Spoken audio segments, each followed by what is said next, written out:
والدہ و ولدہ والناس اجمعین، تم میں سے کوئی مومن ہو ہی نہیں سکتا جب تک وہ مجھ سے محبت نہ کرے کس حد تک، اپنے باپ سے زیادہ، اپنے بیٹے سے زیادہ، اپنی اولاد سے زیادہ، اور تمام لوگوں سے زیادہ۔ محبت جانتے ہیں، نماز فرض ہے، فرض ہے کہ نہیں؟ جن پر فرض ہے وہ بولے، پڑھتے ہیں آپ؟ الحمدللہ۔ نماز کیا ہے؟ فرض ہے۔ وہ روزہ رمضان کی رکھتے ہیں آپ؟ جی۔ کیا ہے؟ فرض ہے۔ زکوٰۃ، اللہ نے اگر آپ کو اتنا مال و دولت دی ہے تو کیا ہے؟ فرض ہے۔ حج، اگر اللہ نے آپ کو استطاعت دی تو کیا ہے؟ فرض ہے۔ نماز فرض ہے۔ اچھا، اس وقت کیا ہم پر فجر کی نماز فرض ہے؟ فجر کی نماز ابھی ہم پر فرض ہوئی نہیں، کیوں؟ کیونکہ وقت نہیں آیا۔ نماز کب فرض ہوتی ہے؟ جب وقت آتا ہے، جب ٹائم شروع ہوتا ہے نا، جو سمے ہے فجر کی نماز کا، جب وہ وقت آئے گا، جب وہ ٹائم آئے گا، جب وہ سمے آئے گا تو ہم پر فجر کی نماز فرض ہو جائے گی، ہے نا؟ لیکن ابھی فجر کی نماز فرض نہیں ہے۔ زکوٰۃ فرض ہے۔ کب فرض ہے؟ روزہ فرض ہے نا، لیکن آج کل فرض ہے۔ اگر ابھی بتا دیا جائے فرض ہے تو نہ جانے کتنوں کے پیٹ میں درد شروع ہو جائے گا، یار ابھی تو پیچھا چھوٹا، 2 ہی مہینہ ہوا پھر واپس آ گیا۔ ابھی ہاں، ابھی نہ جانے کتنی پھر بیماریاں شروع ہو جائیں گی، ہے نا؟ روزہ فرض ہے کب؟ جب رمضان کا مہینہ۔ زکوٰۃ کب فرض ہے؟ جب آپ کے پاس مال و دولت آ جائے، ہے نا، اور 1 سال اس پر مکمل ہو جائے، وہ مال آپ کے پاس 1 سال مکمل ہو جائے تب اس پر زکوٰۃ فرض ہے۔ حج کا فرض ہے جب اللہ نے آپ کو اتنی طاقت دی اور ذی الحج کا مہینہ آ گیا، جو مہینہ یہ چل رہا ہے، تب آپ پر حج فرض ہو جائے گا۔ نماز فرض ہے وقت آنے پر، نماز فرض ہے ٹائم آنے پر، سمے آنے پر۔ روزہ فرض ہے وقت آنے پر۔ زکوٰۃ فرض ہے وقت اور مال آنے پر، یعنی 1 سال کا ٹائم پیریڈ پورا ہونا چاہیے اور اتنی دولت آپ کے پاس جمع ہو جائے جو صاحب استطاعت ہے۔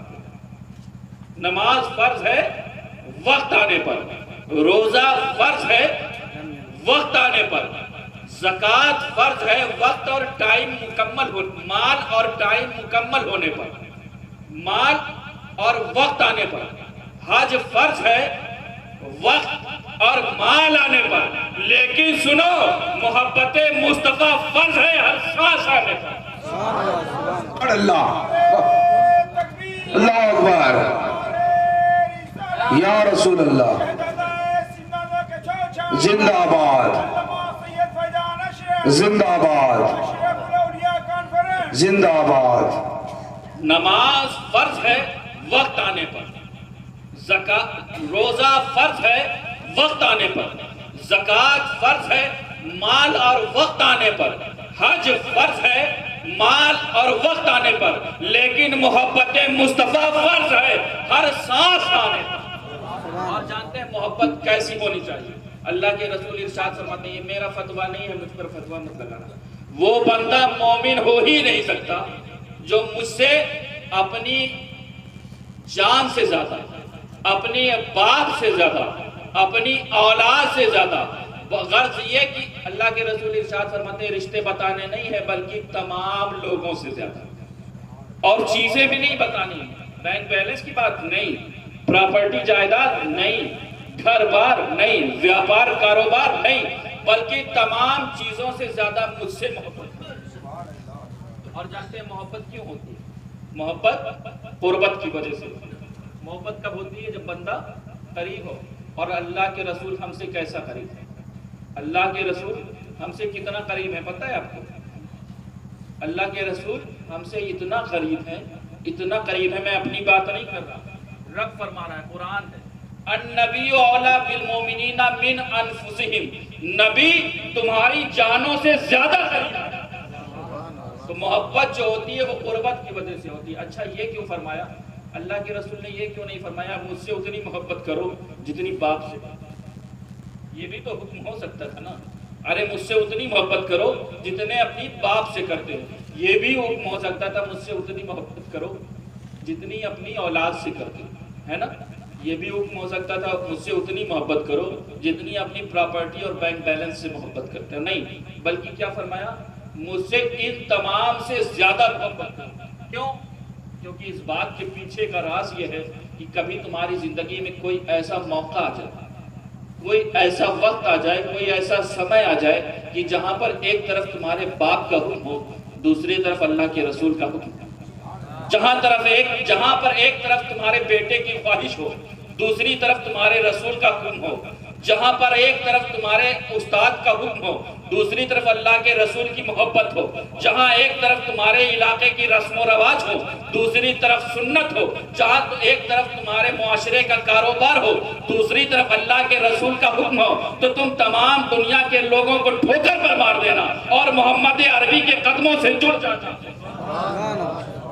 لہٰذا اپنے اللہ کے رسول سے محبت کرو اپنی جان سے زیادہ۔ اور محبت جانتے ہیں کہ کیسی ہوتی ہے؟ محبت جو ہوتی ہے وہ ادب سکھاتی ہے۔ کیا سکھاتی ہے؟ ادب سکھاتی ہے۔ محبت کیسی ہوتی ہے؟ وہ محبت ادب سکھاتی ہے۔ اور ادب اگر سیکھنا ہے تو کس کی بارگاہ میں جانا؟ ادب اگر ہمیں سیکھنا ہے تو صحابہ کی بارگاہ میں پہنچا۔ وہ صحابی رسول، صحابہ کی زندگی اٹھا کر کے دیکھیں۔ حضرت ابو ایوب انصاری کے گھر پر جب اللہ کے رسول کا قیام ہوتا ہے نا، تو صحابہ کا مقام اور مرتبہ اور ان کی محبت دیکھیں کہ تاریخ گواہ ہے کہ حضرت ابو ایوب انصاری کے گھر پر جب اللہ کے رسول ٹھہرتے ہیں، عرض کرتے ہیں حضور آپ ہمارے مکان کے بالائی حصے پر ٹھہرے ہیں۔ آقا ارشاد فرماتے ہیں نہیں، میں گراؤنڈ فلور پر رہوں۔ تاریخ گواہ ہے کہ حضرت ابو ایوب انصاری رات بھر اپنی فیملی کے ساتھ دیوار سے چپک کر کھڑے رہے۔ کیوں؟ کیونکہ کہیں ان کے قدم اس مقام پر نہ پہنچ جائیں جہاں پر اللہ کے رسول، اس مقام پر نہ پہنچ جائیں کہ جس چھت کے نیچے اللہ کے رسول تشریف فرما۔ یہ ہے محبت۔ اور جانتے ہیں اللہ کے رسول کا حسن میں نہیں بیان کر سکتا۔ ارے میرے آقا تو اتنا حسین ہے، اتنے جمیل ہے کہ جانتے ہیں حضرت آمنہ اپنی گود میں لیتی ہیں، گود میں لے کر کے پہلے دیکھ کر کے مسکراتی ہیں، دیکھ کر کے مسکراتی ہیں اور پھر رونے لگتی ہیں۔ میرے تخیل کے ساتھ چلیں گے تو آپ کو سننے میں مزہ آئے گا۔ حضرت آمنہ جب روتی ہیں، سوال ہوتا ہے آمنہ آپ روتی کیوں ہیں؟ کہا روتی اس لیے ہوں کہ اتنا خوبصورت بیٹا ہے، اتنا رب نے اتنا خوبصورت بیٹا دیا ہے کہ جب سے آیا ہے پورا گھر روشن ہو گیا، جب سے یہ آیا ہے پورے آنگن میں خوشبو پھیل گئی ہے۔ آمنہ پھر روتی کیوں ہے؟ کہا روتی اس لیے ہوں کہ کاش آج عبداللہ زندہ ہوتے، کاش آج اس کے والد زندہ ہوتے تو بہت خوش ہوتے۔ کہا اچھا اگر عبداللہ زندہ ہوتے تو کیا کرتے؟ کہا عبداللہ موجود ہوتے تو کھلونے لاتے۔ عبداللہ اگر موجود ہوتے تو کھلونے لاتے۔ کیوں؟ کیونکہ باپ اپنے بیٹے کے لیے کھلونے لاتے ہیں۔ ہم اور آپ لاتے ہیں یا نہیں؟ اپنی اولاد کے لیے اگر کسی میلے میں جاتے ہیں، کہیں باہر جاتے ہیں تو کیا لاتے ہیں؟ کیا لاتے ہیں؟ کھلونے لاتے ہیں۔ حضرت آمنہ فرماتی ہیں کہ اگر عبداللہ موجود ہوتے تو کھلونے لاتے۔ عالم تخیل میں نے سوال کیا، ارے عبداللہ موجود ہوتے تو کھلونے لاتے، کس کے لاتے؟ کھلونے لاتے مٹی کے، ہے نا؟ اگر عبداللہ موجود ہوتے تو کھلونے لاتے لوہے کے۔ عبداللہ اگر موجود ہوتے تو کھلونے لاتے لکڑی کے۔ اگر عبداللہ موجود ہوتے تو کھلونے لاتے پتھر کے۔ ارے آمنہ یہ رب کا حبیب ہے، اگر یہ کھیلنے کی خواہش کرے گا تو رب اس کے لیے چاند تاروں کو کھلونے بنا دے۔ سبحان اللہ، سبحان اللہ، بہت کو سبحان اللہ۔ ارے عبداللہ اگر موجود ہوتے تو کھلونے لاتے مٹی کے، کھلونے لاتے لوہے کے، کھلونے لاتے لکڑی کے، کھلونے لاتے پتھر کے۔ لیکن یہ رب کا حبیب ہے، اگر یہ کھیلنے کی خواہش کرے گا تو وہ رب اس کے لیے چاند تاروں کو کھلونے بنا دے گا۔ حق ہے بے شک، سبحان اللہ۔ حضرت آمنہ پھر روتی ہیں۔ آمنہ کیوں روتی ہیں؟ کہا روتی اس لیے ہوں کہ آج اگر عبداللہ موجود ہوتے تو سیر کرانے لگا۔ باپ اپنے بچوں کو سیر کراتے یا نہیں کراتے؟ آپ کراتے ہیں یا نہیں؟ ٹھیک، باپ اپنے بچوں کو سیر کراتے ہیں. حضرت آمنہ فرماتی ہیں اگر عبداللہ موجود ہوتے تو اپنے اس چاند سے بیٹے کو، اس خوبصورت بیٹے کو سیر کرانے لے کے جاتے. آج عبداللہ نہیں ہے، یہ سیر کیسے کرے گا؟ میں نے عرض کیا آمنہ اگر عبداللہ موجود ہوتے تو سیر کرانے کہاں لے جاتے؟ اگر عبداللہ موجود ہوتے تو سیر کرانے لے کر کے جاتے مکے کی کسی بازار، مکے کی کسی بازار میں، مکے کی کسی مارکیٹ میں. لیکن آمنہ یہ رب کا حبیب ہے، ارے یہ سیر کی خواہش کرے گا تو رب اس کی انگلیاں پکڑے گا اور عرش اعظم کی سیر کرا دے گا. آمنہ یہ رب کا حبیب ہے، اگر رب اگر یہ خواہش کرے گا تو رب کے اس کی سیر کے لیے عرش اعظم تک اسے پہنچا دے گا. تو جانتے ہیں اس رسول کے امتی، اگر اس رسول سے ہماری محبت ہے تو محبت سچی ہے. الحمدللہ آج ہمارے کچن میں مہینے بھر کا راشن بھرا ہے یا نہیں ہے نا؟ اللہ نے آپ کو اتنا نواز دیا ہے کہ مہینے بھر کا راشن بھرا ہے نا. لیکن دوستوں ایک بات کہتے ہیں کہ حالات ہمیشہ سے ایسے نہیں تھے. اللہ کے رسول کا زمانہ یاد کیجئے، اسلام کی غربت اور مفلسی کا وقت یاد کیجئے کہ اللہ کے رسول ہیں ایک روز مسجد نبوی سے باہر نکلتے ہیں اپنے حجرے سے، تو دیکھتے کیا ہے کہ حضرت ابوبکر صدیق اکبر اور فاروق اعظم کھڑے ہیں. دیکھتے ہیں عجیب بے چینی ہے ان کے چہرے پر. ارشاد فرماتے ہیں کیا بات ہے؟ کہا حضور بھوک نے ہمیں گھر میں ٹکنے نہیں دیا، بھوک نے ہمیں گھر میں ٹکنے نہیں دیا. ہم نے چاہا کہ آپ کے چہرے کا دیدار کریں گے تو کچھ بھوک مٹ جائے گی، کچھ پیاس مٹ جائے گی، کچھ بے قراری میں قرار آ جائے گا، کچھ بے چینوں کو چین آ جائے گا. اللہ کے رسول ارشاد فرماتے ہیں ابوبکر جو حال تمہارا ہے نا وہی حال ہمارا. اگر بھوک نے تمہیں نہیں ٹکنے دیا تو میرا بھی وہی حال ہے. یہ کہہ کر کے اللہ کے رسول مدینے کی گلیوں کا رخ کرتے ہیں. سوچئے رب کا کتنا احسان ہے کہ اس رب نے ہمیں سال بھر کا راشن دیا ہے نا. اسلام کی غربت کی کہانی سنیں اور اس رب کا شکریہ ادا کریں، اس رب کا احسان مانیں اور اس رب کی بارگاہ میں سر بسجود ہوں. دوستو اللہ کے رسول کا گزر جانتے ہیں کہ اللہ کے رسول مدینے کی گلیوں کا رخ کرتے ہیں اور آپ کا گزر حضرت ابو ایوب انصاری کے گھر کے پاس سے ہوتا ہے.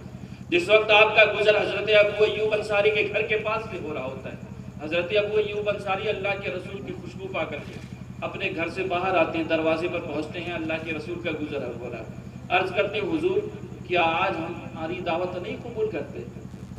اللہ کے رسول ارشاد فرماتے ہیں ضرور اگر تمہاری خواہش ہے تو میں تو کسی کی خواہش رد نہیں کرتا، تمہاری دعوت قبول کی جاتی ہے. وہ اللہ کے رسول کو لے کر کے حضرت ابو ایوب انصاری اپنے گھر پر لاتے ہیں، چٹائی بچھاتے ہیں اور کہتے ہیں حضور تشریف رکھیں. جب تک یہ کہہ کر کے اپنے گھر والوں کو بکری کا بچہ ذبح کر کے دیتے ہیں کہ جلدی سے تیار کرو کیونکہ اللہ کے رسول کی آج گھر پر ہمارے دعوت ہے. یہ کہہ کر کے جب اللہ کے رسول کی بارگاہ میں پہنچتے ہیں تو چہرے پر کمزوری کے صاف آثار. پتہ چل رہا تھا کہ اللہ کے رسول نے نہ جانے کتنے دن سے فاقہ کیا. یہ جب کیفیت ہے دیکھتے ہیں تو بے چین ہو جاتے ہیں، فوراً بھاگ کر کے اپنے کھجوروں کی بات پر پہنچتے ہیں اور وہاں سے کھجوروں کی ایک ٹہنیاں توڑتے ہیں اور لے کر کے اللہ کے رسول کی بارگاہ میں عرض کرتے ہیں حضور جب تک کھانا تیار ہوتا ہے تب تک آپ اسے تناول فرمائیں. کچھ دیر بعد کھانا تیار ہوتا ہے، دسترخوان لگایا جاتا ہے. دسترخوان لگانے کے بعد اللہ کے رسول کو عرض کرتے ہیں، اللہ کے رسول کی بارگاہ میں عرض کرتے ہیں حضور چلیے دسترخوان سج گیا ہے، آپ تشریف فرما ہوں.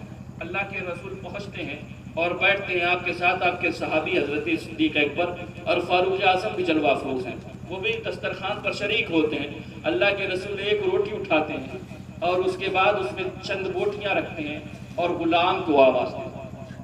غلام کو آواز دینے کے بعد ارشاد فرماتے ہیں جا کر کے اسے میری بیٹی فاطمہ کو دیا، نہ جانے وہ کتنے دنوں سے بھوکی. دوستوں سوچئے یہ اسلام کی غربت کا عالم تھا. آج اللہ نے ہمارے گھروں میں ہر طرح کی نعمتیں بھیج دی ہیں. ہماری فریج میں دنیا کے ہر قسم کے میوے موجود ہیں، ہمارے کچن میں مہینوں کا راشن بھرا پڑا ہے. لیکن ہم نے کیا کیا؟ ہم نے تو اس رب کی بارگاہ سے سجدے ہی چھوڑ دیے. ہم نے تو اس اللہ کے رسول کی محبت کو اپنے سینوں سے نکال دیا.